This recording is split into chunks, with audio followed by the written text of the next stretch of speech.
Hello बच्चों, good morning. पथ प्रदर्शक ऑनलाइन क्लासेस में आपका स्वागत है। आज का एक महत्वपूर्ण टॉपिक लेके आए हैं जो बहुत ही इम्पोर्टेंट है। बच्चे से रट रट कर भूल जाते हैं, कितनों रटते हैं वह फिर भी उसे याद नहीं हो पाता है सही से।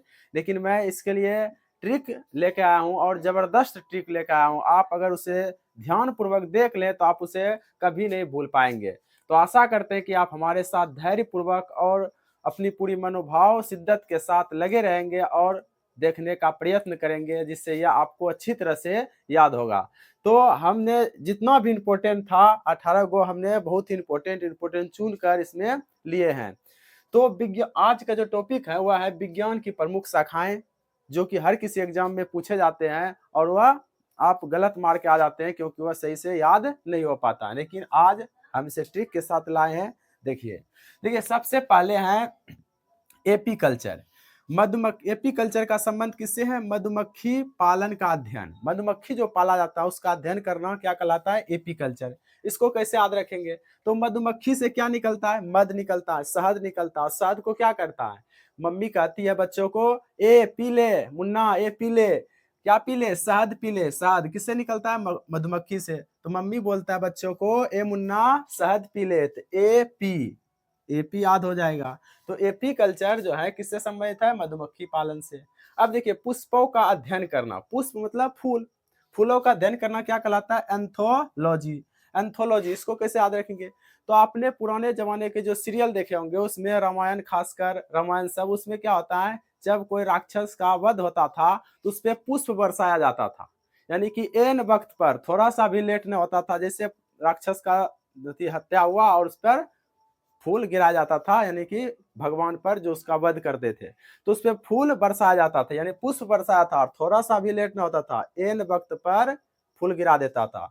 तो एन वक्त पर थोड़ा सा भी लेट नहीं होता था, तो एंथोलॉजी। इस तरह से याद रखेंगे, पुष्पों का अध्ययन करना एंथोलॉजी। अब देखिए फलों का अध्ययन करना क्या कहलाता है? पोमोलॉजी। आपने पोमोलॉजी, तो देखिए फल जो है, एक आपने शब्द सुना होगा, मतलब एक फल का नाम जिसका नाम है पोमीग्रेनेट, जिसका मतलब होता है अनार। अनार को क्या बोलते हैं? पोमीग्रेनेट उसका इंग्लिश होता है। तो पोमीग्रेनेट क्या है? एक फल है और उसमें बोलते हैं पोमीग्रेनेट। तो पोमोलॉजी इस तरह से याद रखेंगे। पोमीग्रेनेट से याद रखेंगे पोमोलॉजी। पोमीग्रेनेट क्या है? एक फल है, अनार है तो फल है, तो फल है पोमीग्रेनेट, तो पोमोलॉजी इस तरह से याद रखेंगे। फलों का अध्ययन करना क्या कहलाता है? पोमोलॉजी कहलाता है। या पोमोलॉजी का संबंध किससे है? फलों के अध्ययन से। ठीक। अब देखिए पीसी कल्चर। पीसी कल्चर का संबंध किससे है? मछली या मत्स्य पालन का अध्ययन करना। मत्स्य यानी मछली जो पाला जाता है उसका अध्ययन करना क्या कहलाता है? PC culture. कैसे इसको याद रखना है? तो देखिए मछली जो पालता है वह किसी दिन मछली पका कर भी खा सकता है। और पकाएगा कैसे? सबसे पहले मसाला पीसा जाता है उसके लिए। मछली जो खाना है तो क्या करना है? मसाला पीसना है। कौन खाता है? जो पालता है वो खाता है। तो क्या करता है? पहले मसाला पीसते हैं। तो पीसते हैं तो पीसी कल्चर याद रख लेंगे कि मछलियों का पालन करने वाला क्या कहलाता है? PC culture. मछलियों का पालन का अध्ययन क्या कहलाता है? PC culture. मछली को खाने से पहले मसाला पीसा जाता है तो पीसी कल्चर याद रख लेंगे। अब देखिए ऑर्निथोलॉजी। पक्षियों का अध्ययन करना क्या कहलाता है? ऑर्निथोलॉजी। आपने ऑर्निथो को देखिए, इसमें और है, आप और को आप मानिए मोर। मोर क्या एक पक्षी है? और मोर एक मिलता जुलता शब्द है। तो और मोर, तो मोर एक पक्षी है, तो पक्षियों का अध्ययन करना क्या कहलाएगा? मोरनिथोस आप रखिएगा याद। ऑर्निथो, मोर से ऑर्निथो, तो ऑर्निथोलॉजी याद रख लेंगे। पक्षियों का अध्ययन करना क्या कहलाता है? ऑर्निथोलॉजी। अब देखिए छिपकलियों का अध्ययन करना क्या कहलाता है? सोरोलॉजी। सोरोलॉजी। खासकर लड़की सब छिपकली को देखती है तो क्या करता है? शोर मचा देता है।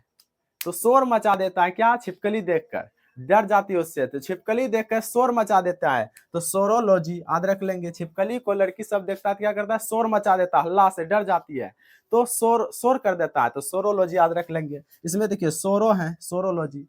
छिपकलियों का अध्ययन करना क्या कहलाता है? सोरोलॉजी। अब देखिए रेशम कीट का पालन का अध्ययन। रेशम कीट जो पाया जाता है, रेशम का साड़ी बनता है, ठीक ना। तो रेशम कीट का जो पालन किया जाता है उससे क्या बनता है? साड़ी सब बनता है। तो साड़ी से मिलता जुलता शब्द क्या है? सेरी। सेरी, साड़ी, सेरी। रेशम का क्या बनता है? साड़ी बनता है। साड़ी से याद रखेंगे साड़ी कल्चर, यानी कि सेरी कल्चर। तो रेशम का साड़ी बनता है, तो साड़ी से सेरी, साड़ी से सेरी याद रख लेंगे। सेरीकल्चर क्या है, सेरीकल्चर किससे संबंधित है, तो सेरी रेशम कीट पालन का अध्ययन करना क्या कहलाता है, सेरीकल्चर। अब देखिए कीटों का अध्ययन करना, एंटोमोलॉजी। एंटेमोलॉजी, कीटों का अध्ययन करना क्या कहलाता है, एंटेमोलॉजी। अब कीट में क्या हो सकता है, कीट किसको कहते हैं, चींटी सबको, चींटी सबको क्या कहता है, चींटी जो होता है उसको हम कीट कहते हैं। चींटी का इंग्लिश क्या होता है, एंट होता है। आपने जानते होंगे आप, चींटी को क्या कहते हैं इंग्लिश में, एंट कहते हैं। तो एंटोलॉजी, कीटों का अध्ययन करना क्या कहला जाएगा, एंटोलॉजी। इस तरह से याद रखेंगे। अब देखिए वृक्षों या झाड़ियों का अध्ययन करना क्या कहलाता है, तो वृक्ष और झाड़ी जो होती है, वृक्ष और झाड़ी के अध्ययन को हम क्या कहते हैं, डेंड्रोलॉजी। इसको कैसे याद रखेंगे, तो डेंड्रो से आप मानिए डंडा, डेंड्रो से आप क्या मानिए, डंडा। डंडा किससे प्राप्त होता है, वृक्षों से प्राप्त होता है, झाड़ियों से प्राप्त होता है। तो वृक्ष और झाड़ी से डंडा प्राप्त होता है, तो इससे याद रख लेंगे डेंड्रोलॉजी। भाई वृक्षों से क्या प्राप्त होता है, डंडा प्राप्त होता है, डंडा से याद रखेंगे डेंड्रोलॉजी। झाड़ियों से भी प्राप्त होता है, झाड़ी से और वृक्ष से, तो डेंड्रोलॉजी याद रख लेंगे।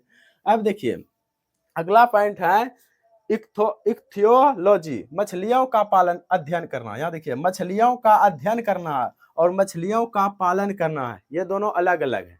इसमें मछली कैसे पाला जाता है इसके बारे में पढ़ते हैं, और इसमें जो मछलियों का अध्ययन जो है, मछली में क्या होता है उसको फाड़ के उसके बारे में, उसके साइज के बारे में अध्ययन किया जाता है, उसको किडनी होती है या नहीं होती है, इस तरह से उस ये सब बातें किसमें अध्ययन किया जाता है, मछलियों का अध्ययन, यानी उसके साइंटिस्ट या डॉक्टर लोग उसके बारे में पढ़ते हैं।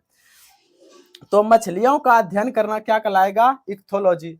अब देखिए इसको कैसे याद रखेंगे, तो मछली जो पालता है उसको वो खा भी सकता है, खा सकता है, पीसी कल्चर, पीस के मछली मतलब चटनी मतलब मसाला जो पीसेगा, तो पीसी कल्चर याद रखे थे। अब इसको कैसे याद रखेंगे, तो मछली जो पढ़ेगा, जो मछली को रोज रोज काटेगा, उसके बारे में जानेगा, तो उसको बहुत ही गंध माकेगा, रोज मछली को काटना, उसके बारे में, ऑर्गन्स के बारे में जानना, उसके अंदर में क्या क्या है, तो उसको अच्छा नहीं लगता, उकता जाता है, यानी कि इक्थो लगता है, उसको अच्छा नहीं लगता है, इक्थो लगता है। इक्थोलॉजी याद रख लेंगे। अक्थो लगता है आप बोलते हैं, क्षेत्रीय भाषा में आप अक्थो बोलते हैं, अक्थो लगता है ये सब काम करने में। इक्थोलॉजी कौन सब काम है, मछलियों के बारे में रोज रोज अध्ययन करना अच्छा नहीं लगता, इक्थोलॉजी याद रख लेंगे। अब देखिए मानवीय सौंदर्य का अध्ययन, मानवीय सौंदर्य का अध्ययन करना क्या कहलाता है, मानवीय सौंदर्य का अध्ययन करना क्या कहलाता है, कैलोलॉजी। कैलोलॉजी इसको कैसे याद रखेंगे, मान लीजिए अफ्रीका देश गए आप, वहां बहुत सारे लोग काला काला, उसमें आपको सौंदर्य कहेगा कौन सा मानव सौंदर्य है, तो सौंदर्य सब लोग काले सब लोगों में खोजेंगे आप कौन सब सौंदर्य है, तो काले सब लोगों में खोजेंगे कौन कौन मानव सौंदर्य है, तो कैलोलॉजी याद रख लेंगे। मानवीय सौंदर्य का अध्ययन करना कैलोलॉजी। अब देखिए माइक्रोलॉजी, कवकों का अध्ययन करना माइक्रोलॉजी कहलाता है। कवकों का अध्ययन करना क्या कहलाता है, कवकों का अध्ययन माइक्रोलॉजी कहलाता है। आप देख सकते हैं माइक्रोलॉजी। अब माइक्रो से आप रखिए आद माइक, माइक्रो से आप याद रखिए माइक। माइक तो आप जानते होंगे, जो स्टेज पे भाषण देते हैं नेता लोग, तो नेता लोग इसमें क्या करते हैं, माइक में बकबक करते हैं। तो बकबक करते किसमें करते हैं, माइक में करते हैं। तो देखिए यहाँ कबक कबक बक, यानी कि बक आता है, बकबक कौन करता है भाई, नेता लोग करते हैं, किसमें करते हैं, माइक में करते हैं, तो माइक्रोलॉजी याद रख लेंगे, माइक में करते हैं तो माइक्रोलॉजी।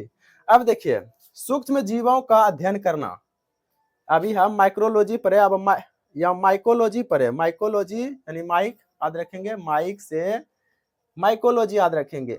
नेता लोग जो है बकबक किसमें करता है, माइक में करता है, माइकोलॉजी। यहाँ पर है माइक्रोबायोलॉजी, ये अलग अलग है, माइक्रो है यहाँ माइको है। तो माइक्रोबायोलॉजी में सूक्ष्म जीवों का अध्ययन किया जाता है, इसको कैसे याद रखेंगे, तो सूक्ष्म जीव जो होते हैं जिसे हम खुली आंखों से, नंगी आंखों से नहीं देख सकते, उसे हम सूक्ष्म जीव कहते हैं। ये सब इस सब के बारे में किसमें पढ़ते हैं, बायोलॉजी में पढ़ते हैं, यानी बायो में पढ़ते हैं, ठीक, बायो में पढ़ते हैं। और उस सूक्ष्म जीव को देखने के लिए जो हम मशीन का उपयोग करते हैं, जिस यंत्र का उपयोग करते हैं, उसका नाम क्या है, उसका नाम है माइक्रोस्कोप, माइक्रोस्कोप नाम है। और ये सब बातें हम बायोलॉजी में पढ़ते हैं, इसलिए बायो याद रखेंगे। और माइक्रोस्कोप से उस सूक्ष्म जीव को देखा जाता है, इसलिए हम इसे याद रखेंगे, माइक्रोस्कोप से देखा जाता है, तो माइक्रो और बायो में पढ़ते हैं सब बात, बायोलॉजी। तो माइक्रोबायोलॉजी में बायोलॉजी, माइक्रोबायोलॉजी में सूक्ष्म जीवों का अध्ययन किया जाता है। इस तरह से याद रख लेंगे। अब देखिए सर्पों का अध्ययन करना, सर्पों का ओफियोलॉजी, ओफियोलॉजी, सर्पों का अध्ययन करना क्या कहलाता है? ओफियोलॉजी। अब जो सर्प होता है, सर्प मतलब सांप, सांप क्या करता है? तो सांप फोफो करता है। तो दो मित्र थे, वो सांप को मार रहे थे, जैसे मारने गया एक मित्र, बोला वो फोफो करने लगा सांप। तो दूसरे मित्र कहता है ओ भाई फोफो करता है सांप, क्या करता है? फोफो करता है। तो ओफियो, ओफियो, फोफो करता है सांप, ओफियो, याद रख लेंगे। ओ भाई फोफो सांप करता है, तो ओफियोलॉजी, सर्पों का अध्ययन करना ओफियोलॉजी। अब देखिए एरेक्नोलॉजी, मकड़ियों का अध्ययन करना एरेक्नोलॉजी। इसको कैसे याद रखना है? तो मकड़ी जो होती है वो क्या करती है? जाल लगा देती है, खासकर उस गली में लगा देती है जहां पर कोने समय देखे होंगे आप, कोने में मकड़ी जाल लगा देती है। और जब आप किसी पुराने वाले गली में जाते हैं जहां पर कई दिनों से लोग नहीं गए हैं, तो वहां पर क्या होता है? जैसे जाते हैं तो मकड़ी का जाल आपके शरीर में सटता है, तो आप एरक जाते हैं, यानी कि आप रुक जाते हैं कुछ समय के लिए। तो एरक जाते हैं, कब एरक जाते हैं? जब आप किसी कोने वाले गली में जाते हैं जहां पर कोई लोग नहीं जाते हैं, तो एरक जाते हैं। एरक, एरक नो, एरक नो, इस तरह से याद रखेंगे। एरक जाते हैं, मकड़ियों का अध्ययन करना क्या कहलाता है? एरेक्नोलॉजी। आप मकड़ी से, मकड़ी वाले जाल से फंस जाते हैं तो एरक जाते हैं, तो एक यहाँ रखेंगे याद, एरेक्नोलॉजी। मकड़ियों का अध्ययन करना क्या कहलाता है? एरेक्नोलॉजी। अब देखिए सरी, इस सरी स्प्रीपो क्या है? तो इसका, इसमें जो आता है हर पेंटोलॉजी, इसको कैसे याद रखेंगे? तो ये जो है इसमें कौन कौन जीव आते हैं? जिसमें इसमें सर्प आते हैं, यानी सांप आते हैं, रेंगने वाला जीव सब सांप आता है, जिसे में केचुआ आता है, और जोक जिसे बोलते हैं, जोक केचुआ अलग अलग होते हैं, लेकिन तो एक तरह से यही मान सकते हैं कि ये सब जो रेंगता है, ठीक ना, तो इसको कैसे, ये सब जो होते हैं ना, इसको हम पीट देते हैं, खासकर सांप को। सांप को जहां भी देखते हैं हम क्या करते थे? उसको पीट देते। देखिए यहाँ पर एक अलग है सर्पों का अध्ययन करना, या फोफो करता ओफियो, लेकिन इसमें जो है ना, इसमें हम सिर्फ सांप के बारे में नहीं, सांप तो होबे करेगा, उसके बाद केचुआ भी होगा, जोक भी होगा, ठीक ना, तो और छिपकली भी होता है, छिपकली। तो ये सब जीवों का जो इसमें अध्ययन करते हैं उसको श्री स्प्रीपो का अध्ययन करता है, ठीक ना। तो इसमें जो है इसको हम क्या करते हैं? खासकर सांप को देखते हैं तो पीट देते हैं, तो पेटो, हर सांप को हम क्या कर देते हैं? पीट देते हैं। हर पेटोलॉजी याद रख लेंगे। अब देखिए पैथोलॉजी, रोग की प्रकृति, कारण, लक्षणों का अध्ययन करना क्या कहलाता है? पैथोलॉजी है। इसको कैसे याद रखेंगे? आप किसी डॉक्टर के यहाँ जाते हैं तो डॉक्टर्स के यहाँ भीड़ रहता है, तो वो क्या कहता है? बैठिए बैठिए, तो बैठो, बैठो से याद रखेंगे, पैठो, पैठो, पैठो, बैठो, पैठो, इस तरह से याद रख लेंगे। बैठो से पैठो याद रख लेंगे, ठीक ना। पैठो नहीं कहता डॉक्टर लोग कि बहुत ज्यादा भीड़, अभी थोड़ा बैठिए, तो बैठो, बैठो, यानी कि उससे मिलता जुलता शब्द है पैठो, इस तरह से याद रखेंगे। अब देखिए शैवालों का अध्ययन करना क्या कहलाता है? फाइकोलॉजी। अब देखिए फाइको, हाई फाई, इसमें देखिए हाई, एक फाई है, फाई, इसमें आगे में शब्द क्या छुपा है? फाई। देखिए हाई फाई लोग, इससे मानिए हाई फाई, इसको मानिए हाई फाई। हाई फाई लोग क्या करता है? सेब खाता है भाई। सेब कौन खाता है? हाई फाई लोग। तो सेब इसमें है, देखिए सेब शब्द छुपा है, सेब को आप सेब मानिए, सेब, सेब भाई कौन खाता है? हाई फाई लोग खाता है। तो हाई फाई, फाई इसमें ना, तो फाइकोलॉजी, फाइकोलॉजी को आप मानेंगे शैवों का, शैवालों का अध्ययन करना क्या कहलाता है? फाइकोलॉजी। तो हमें आशा नहीं विश्वास के साथ मैं यह कह सकता हूं कि आपको यह सारे अच्छी तरह से याद हो गया होगा। इसे आप कॉपी में नोट्स बना लीजिए और उसे अच्छी तरह से देख लीजिए, आपको पक्का अच्छी तरह से याद हो जाएगा। तो अगले वीडियो में मिलते हैं, तब तक के लिए धन्यवाद। अपना समय देने के लिए मैं आपको बहुत बहुत धन्यवाद देता हूँ। धन्यवाद।